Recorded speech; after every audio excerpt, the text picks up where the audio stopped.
Avant de commencer, j'aimerais vous demander un petit service. J'essaie d'atteindre 1000 abonnés, une étape très importante pour moi. N'hésitez pas à vous abonner à la chaîne. Un simple clic, mais une grande motivation pour continuer à créer de nouvelles vidéos. Merci beaucoup. Imagine, in a single day, your skull could be drilled open, your skin burned, your body poisoned, and by evening, you might end up as entertainment for a cheering crowd. In the Middle Ages, this wasn't an exception, but an everyday reality. Justice meant fire. Medicine meant torture. Hunger meant eating whatever your body could tolerate. What did people truly have to endure just to survive? Medieval medicine. Think about it for a moment. You fall off a horse, or faint in church, or scream all night from a headache that feels like fire? Your family calls the town doctor. You hope for help.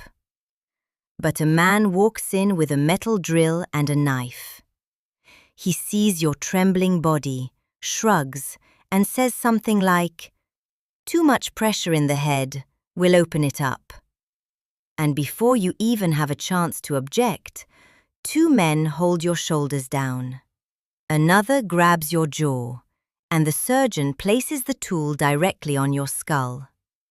No anesthetic, no painkillers, no mercy. The drill grinds, your bone crunches, and you feel every agonizing second as it spins and carves a perfect hole straight into your head. Today, we call this trepanation. Medieval surgeons called it fixing you. Archaeologists in Spain have found skulls with these clean circular holes and new bone growth around them. What proves that some people actually survived this nightmare? Many bled out or died later from infection because nobody knew what germs were. They just believed their body fluids were out of balance. That's why the go-to treatment was bloodletting. Fever, bleed. Sadness, bleed. Too tired, bleed. A barber surgeon would tie off an arm, cut a vein, and let the blood flow into a bowl. If they had leeches, even better. They'd stick 3 hungry ones onto your skin and wait. Even kings had to put up with it. So did you. Nobody escaped the knife, the blade, or the worm-like leeches. Today, people joke about bad doctors. In the Middle Ages, you prayed the doctor wouldn't kill you faster than the disease.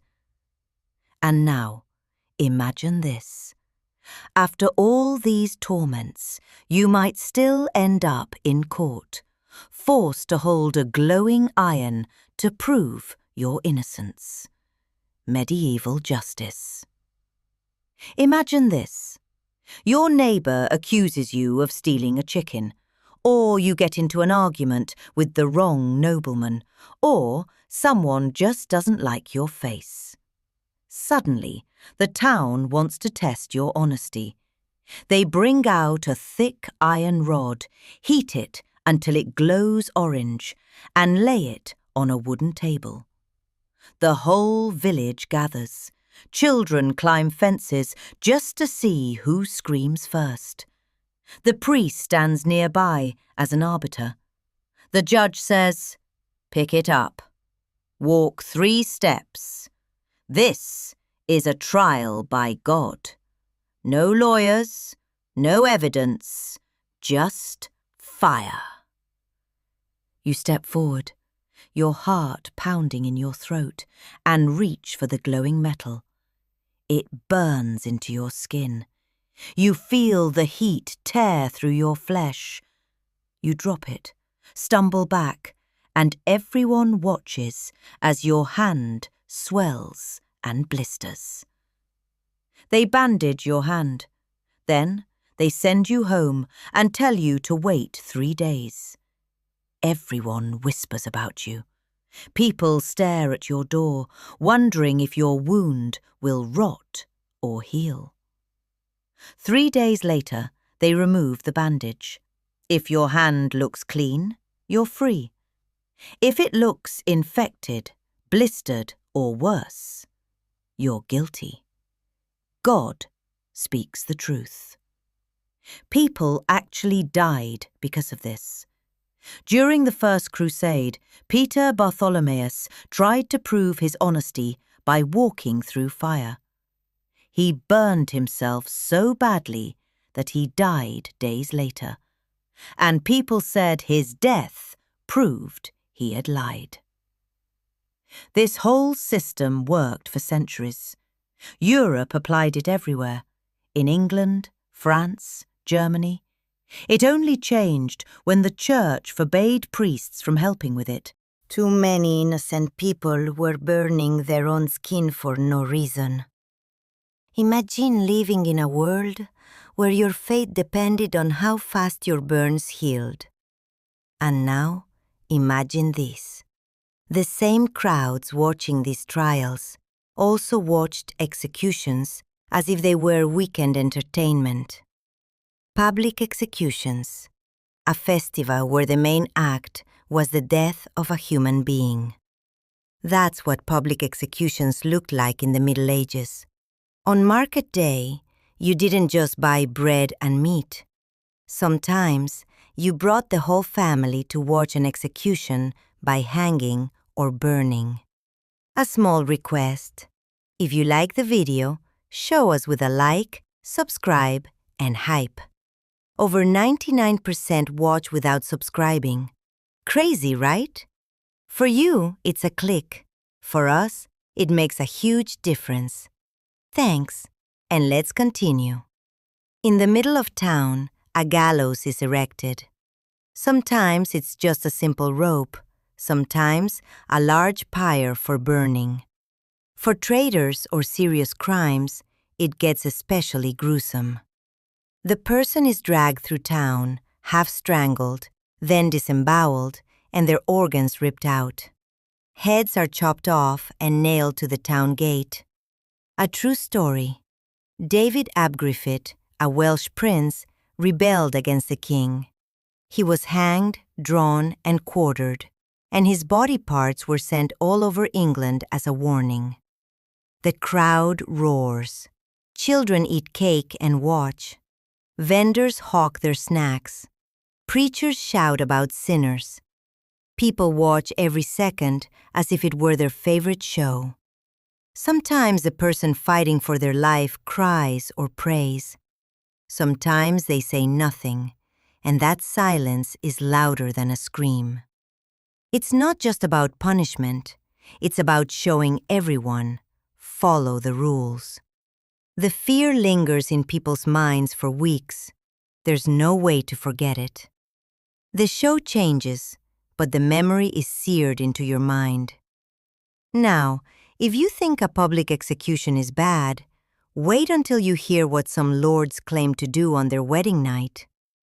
The rite of the first night. There's an old story that terrified peasants. It said that when you got married, the feudal lord could demand to sleep with the bride before you did. The so-called rite of the first night. Historians today say there was no actual law for this, but that didn't mean people could sleep soundly. The threat felt real when you were powerless. Here's what actually happened. The lords held all the power. Want to get married? Then you paid the lord a fee called a murch.